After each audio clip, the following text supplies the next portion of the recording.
My name is Pirjo Berg. I live here nowadays in Grand Forks, but I'm actually originally from Finland. I was born and raised in Helsinki area over there. I moved first time to US in 1991. So it's been 30 years now. So this year comes 30 years I've been here in US. But actually I wanted to get my, I started to paint then when I moved. And then I went back to Finland to get my formal education in painting. I have a BFA in painting. It was pretty much because that time we were already talking about moving back to Finland too, but education is free back in Finland. Oh, I didn't know that. That's awesome. Yeah. So, and it was actually fantastic. It was all our paints and all our supplies were paid, and everybody got stipends. And so I was actually able to save enough money to travel back to Seattle, you know, for my vacations. That's awesome. So yeah, it was great time to do painting, and we were traveling quite a lot that time too. We took painting trips to Norway and Estonia, and we took a trip to Venice Biennale, and yeah, so it was great place. And the education over there, okay, my cat is coming. Okay, hi kitty. Hey kitty, hey, go away now. Her name? And this cat is Haitoon. Oh, he doesn't want to come anymore. Oh, that's okay. Yeah. It is actually lapis lazuli in Thai language. Okay. So, yeah. Cool. Yeah, so I have 2 cats. Nice. So I have cats. Yeah, I just have my dog Casper. Yeah, I saw him over there in the corner. Yeah. So actually it was great time. We did a lot of installation and stuff like that over there, and of course a lot of painting too. And education in Finland is a little bit, I mean, art schools are a little bit different than over here. It was kind of like 2 or 3 weeks. We had one teacher coming. So they hired the best like watercolor teachers from Finland, and they came to teach us for 3 weeks. So then we did 3 weeks watercolors, and then we did, another teacher came and we did different type of oil paintings for 3 weeks here and there.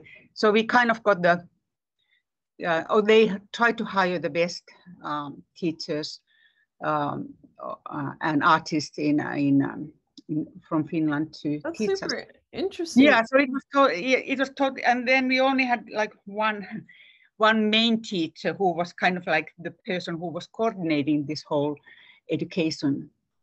Cool. Because I had earlier studies too, so I didn't have to do any general studies. So I was able to concentrate only for my artwork over there. So that's good. Yeah. Oh, having those like visiting artists, is that how you kind of chose what medium you wanted to do, or because what's your current medium? Is it oil or? I paint mainly oil. I do also watercolors, and then actually nowadays I can talk about that a little bit later too. I do some ceramics. Okay. At Muddy Waters Clay Center. Yeah. Awesome. Yeah. So I paint on clay too nowadays. Okay, cool. Yeah. I'm taking a ceramics course this semester, so yeah. I just glazed my first couple works like literally 2 days ago, so it was an interesting process. I'm excited to learn more. So your current job, you're a full-time artist, I believe. No, actually I work part-time.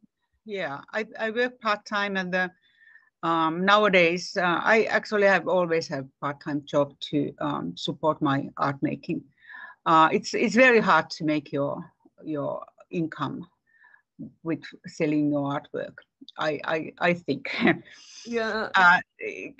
So I have always had part-time job on a side. So nowadays I work part-time at Artwise. Artwise is this non-profits. It supports elementary kids visual art program here in Grand Forks. So I've been working actually with them, I think 6 or 7 years now. So yeah, it's been kind of still my income, which supports my art making. Very cool. Yeah, I remember Artwise was a thing when I was in elementary school. So oh, really? yeah, it's kind of how I got into art, honestly, like having the visiting artists come in and such. So that's really cool you're involved with that. Yeah. So I'm the I don't like Sheila is the one who is teaching in a classroom program, but I'm not. I'm more like the office person over there, and then I sometimes do the camps, and if nobody else goes to run some activities, then I go. It's actually fun. Yeah. First I was like, oh, I don't know, can I do it? But actually I have found it very, very, I love the children's art. They are so fresh and they are so expressive. And I'm very, very much impressed by the artwork at that level. We try to get that there again, get that kind of, that kind of energy down and that kind of concentration down. And one loses that for a moment in their life until you realize that you want to go back over there, or you try to reach that. Or maybe you didn't lose it ever, but I did lost it. I did. Yeah, it's been having that like joy, just like painting something and just immediately getting it on the paper and just doing it for fun. Definitely. Yeah. Wanes, yeah. And all this mark making, wonderful, this, and it is amazing. We are now setting up the art show, and I'm getting ready for the kids artwork right now. So is that going to be in person with COVID? How has that changed? We are trying to do it this year, at the Columbia Mall, put all the kids artwork, like, you all get chance to put one piece over there. We hope to be able to do it. Of course, it's going to be social distancing and it's not so much activities, but we want to celebrate the art making. Yeah, I remember having like my art hung up on all those wheelie things. Yeah, that was really fun. So that's cool that you guys are still trying to do that for the kids. Last year we had to cancel. Yeah, I suppose that you can't really do that on Zoom with that many children, but we did post. We asked parents to send their artwork on our website. Okay. Website. So they were about 100 pieces on our website last spring, but of course, it was different. Yeah. And then this year too, in case something happens, we are going to put them online. Talking about the pandemic, how has it affected your artistic process at all? Like, I suppose you have a home studio, I'm guessing, or? Yeah, it hasn't really affected that much of my art making, I must say, because I go across my garage to my studio, and and then so I saw you've been in a lot of shows around. Has that affected the shows? Or are you still sending art? I'm still sending art, by mail. Of course, it's not the same. Those have been mainly online shows, so it's not the same, of course. Yeah, I was part of like one online show here at UND, but like, how are they at galleries like around the country? Are they all kind of, you have like a artist reception still, but it's all kind of strictly online, or do they? I'm not quite sure right now. I think quite many of them are, the openings tend to be online. so that like reception and award giving has been, there is a Zoom event, and then there is only the few people present over there, of course, explaining. But then I think you can go, local people, I think can go by appointment. Okay. So for but then they yeah, go ahead. It used to be like galleries open during certain hours. Now it's just appointment. Is there like a drop in people viewing art then in these galleries? Yeah, I think so. I'm not quite sure because they've been so far away. I haven't been planning to go, but I know that in Cincinnati they had only, this happened on May and June. I think it was May and June, but it was only online. They, have you seen those online exhibitions? Yeah, I've seen a couple, but yeah. So I think that one was only online. So yeah, it gets to be a little definitely different, definitely a change of pace. Yeah, it's weird. It'll be interesting to see if that changes to like only online, especially if people, instead of traveling around, because like before COVID, did you travel a lot for your art, or was it more sending it off places? I've been sending off. I haven't really been. I did have a show, solo show in Rochester, New York. Okay. 2018. So for that one, I did go because I did hang the show. And then I didn't have to go, but I wanted to go. I got the stipend, actually, grant from the North Dakota Council on the Arts for that. That's cool. Really fun. Individual Artist Award. And then that time I did go because I have that award. Plus I got stipend from there, from that. It was a Mercer gallery in Monroe Community College system. So, and then I gave lectures for the students. So students came to the gallery, and then I went to the classes too and explained about my processes and my way of working. So that's why that they gave me stipend too. So usually I don't travel. With social media, I've been kind of like talking about this with each artist. Have you felt like a pressure to kind of get more involved with that, with everything like virtual stuff, or is it kind of, you have? Yeah, there's that pressure, and then first I went with that, and everybody was so productive and everybody was showing so much and all that. And at one point I can't take it this anymore. So I stopped. Yeah. Mainly Instagram. I go and see, and I appreciate people are doing that, but I just don't do it. Too much going on. It just it takes a lot of time too. Yeah. From the studio time, you have to protect your studio time. I'm kind of curious. I've been to Seattle like once, but what's kind of the art scene been, or what's the art scene like there? I guess you haven't been there in a while, but still. Yeah, I haven't been there for a long time, but yeah, I really liked Seattle that time when I was there. I was part of this. My studio was in a so-called Building C in Ballard area, and they were. I think there were about 25 painters in that studio building, and it was great because actually I was one of the first. When it was established Building C, I was one of the artists over there.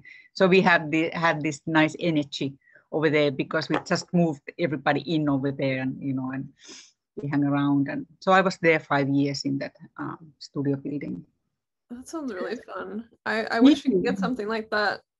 Well, I guess now with COVID, it's just so hard in Grand Forks, but that would be fun to have like studio space Yeah, there has been a lot of discussion about that every now and then to do that. You know, there has been few groups in downtown but it hasn't really happened yet. So hopefully it will happen one day. It seems like, you know, I was kind of also, when I moved here, I was kind of disappointed that there wasn't any studio building over here. And so I did have a studio first year in downtown. Okay. But it was kind of, I was always telling everybody that luckily I didn't have any shows coming, because in wintertime it was so hard to get there. Yeah, that's the thing. Yeah, that's the thing always over here. So that, you know, it was few weeks I wasn't able to get to my studio, and it was like, luckily I don't have anything coming up soon because, and then I did do like everybody else over here to move or made part of my garage into my studio. So I guess shifting over to like North Dakota, so you've been here since, was it 2000 you said, or 2006? 2008. 8, okay. Yeah, 2008. So it's been, it's 13 years this summer. Yeah, 12 years now. Yeah. So how has the kind of like the culture environment of North Dakota, like the I don't know what it was like in Finland, but in obviously the cold, how has that kind of affected you in your art? I think at one point it did come a inspiration to, you know, all this, you know, the prairie area, that flatness and the cold too, all the blizzards. First year I was here, it was like, and this little bit like cabin fever, can't go out. Yeah. Sun is shining and it's minus 20 outside and you can't really go out. So that's kind of like today. I was like, oh, it looks so nice out, and then I go out and I'm like, oh my gosh. Yeah. It hurts to breathe. Yeah.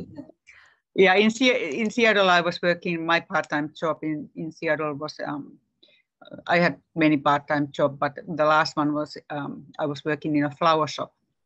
So I was working outside all the time. So then I moved here and wasn't able to go out. So, yeah. Oh, that flower shop sounds really nice though. Yeah. Yeah. And then what actually was one thing what happened when I moved here, it was about that Muddy Waters Clay Center. I moved here and actually same year they established, 2008, they established the Muddy Waters Clay Center over here. And I started to take classes over there first, and then I became a member.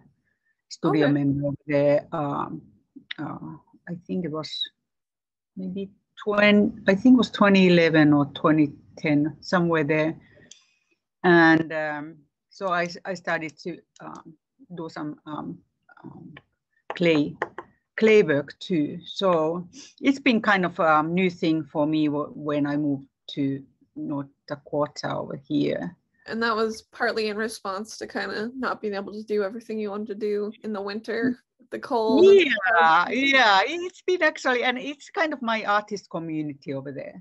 Nice. You know, it's kind of nice. The ceramic artists are a little bit different than painters. Painters are in their own studios and in this private space, but in ceramic studios, it's more like, you know, firings are done together and it's more communal.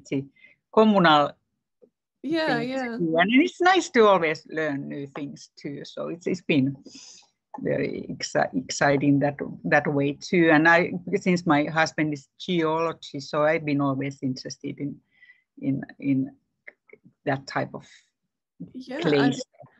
Yeah. Well, are there any like other experiences or thoughts on making art in North Dakota you'd like to share? Yeah, one thing, you know, you probably don't remember Third Street Gallery. They used to be in downtown. There used to be this small gallery, and it was very nice place there. In the openings, you were able to see everybody. I had a solo shows over there. I think I had 2 over there until it closed. I think it closed 2014 or something like that. So that was kind of sad that to go. Of course, we have museum now where you can kind of have that, opening kind of atmosphere. It's always fun to meet people that way too, in openings and that way.